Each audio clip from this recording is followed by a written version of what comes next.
if you look at a violin, it's very much like a human body. It has shoulders, and we call this the neck. And it's not the head, but we call it the scroll. It's like a rolled piece of paper scroll. And these are the ribs and the back. And a violin is made from kind of the same trees you might see in your backyard, spruce and maple. This one was made in 1757 in Milan, Italy, by a man named Guadagnini. And all the men in the Guadagnini family made violins. And so it's really a work of art. It's amazing that it's so old, and yet it's in really good condition, real healthy. And these things are these are all modern things that we put on here. This is called a tailpiece that kind of holds the strings in place. This is, well, it looks like a bridge, and that's what we call it. It's a bridge. This is a board where we put our fingers, so it's called a fingerboard. And this is where I rest my chin, so we call it a chin rest.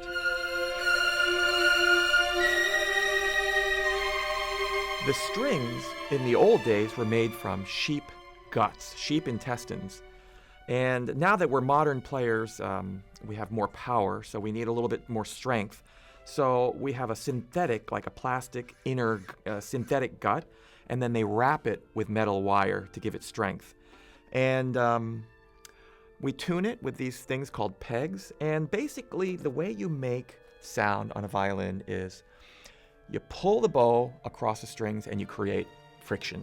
And when you create friction and vibrations, what happens is the vibrations start in the string, and then they go into the bridge. And then the bridge, you'd think that it would vibrate like this, but it doesn't. It vibrates from as if the top of the violin is hot. And it vibrates from foot to foot like this. And then the vibrations go through the feet of the bridge to the top of the instrument. Now the top of the violin is vibrating. And then there's a thing called a sound post in there. It looks like a little toothpick inside there. And then the sound goes through the sound post and then into the bottom of the instrument. And so there are all these incredible vibrations happening in the violin, and then they have to go somewhere, and then they fly out of this opening right here and go that way. And that's why when you go to a concert, and many times you'll see if a violinist is playing solo, they'll turn to the side like this so the sound can bathe the entire audience.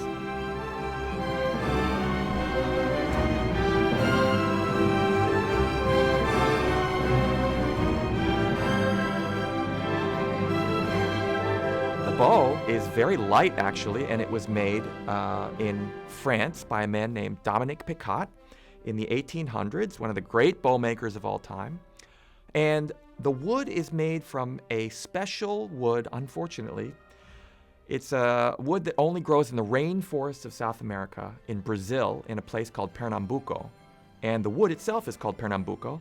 It's light, flexible, but strong. And then the hair is, a lot of people know this, it's made from the tail of a horse, but they don't just take any old horse.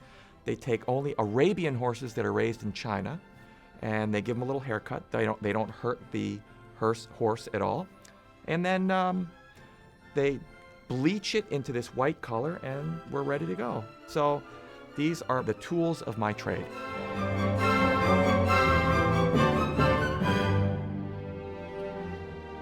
Obviously, playing the violin requires a lot of coordination between the right and the left hand.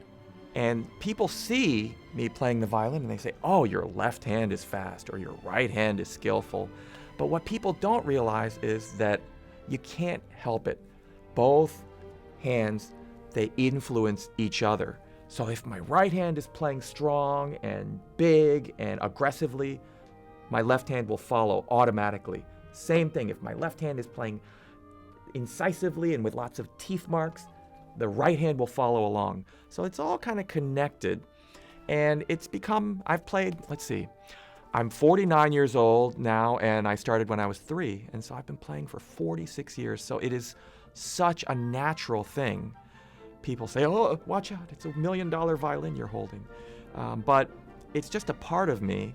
And I love the violin, and it's just the same as my daughters holding their little video game consoles or anything like that. It's just a part of them, and it's something that I love doing, and it's a lot of fun.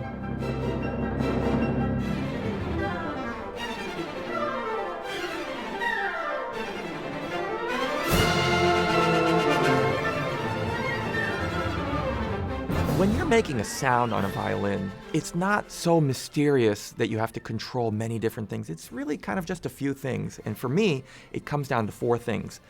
With me, it's the bow and how fast I'm pulling it across the string. I can pull it really fast or slow. Bow pressure is the second thing. How much am I pressing the bow on the string? I can press really hard and make a scratchy sound, or I can press it very light and make a fluffy sound. The next thing is, it's called point of contact, and that is how far or close am I to the bridge with the bow. The closer I get to the bridge, the more power I have in my sound. The further away I get, the more distant the sound. And then the last ingredient is how much bow am I using? Am I going to use lots of bow as if it's not expensive and it's cheap and I can just wastefully spend it? Or am I going to use it as if it's something very precious and I have to save it and only use just a little bit? Well, it depends on the music.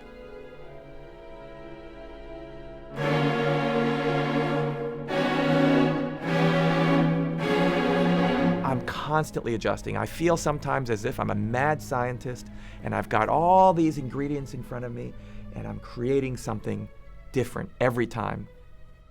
Left hand. Well, left hand is, it's really comes down to good hand position. It's just like really anything. If you learn the correct way, you can improve quickly, and if you get good teaching and a good setup, as we call it, then basically you just do exercises like scales and things to build up speed and strength. For me, I'm constantly thinking of two words when I play, and I'm thinking of my left hand, and that is round and soft. I don't want my fingers to look hard and angular. I want them to look round and soft. And if I do that, I feel like, again, it influences my bow, and everything, my whole way of playing becomes more beautiful. And after all, I do want people to fall in love with the way I play music. I don't want it to be like, listen, and I play my music. No. I want to play and have them say, oh, I love that. It's beautiful.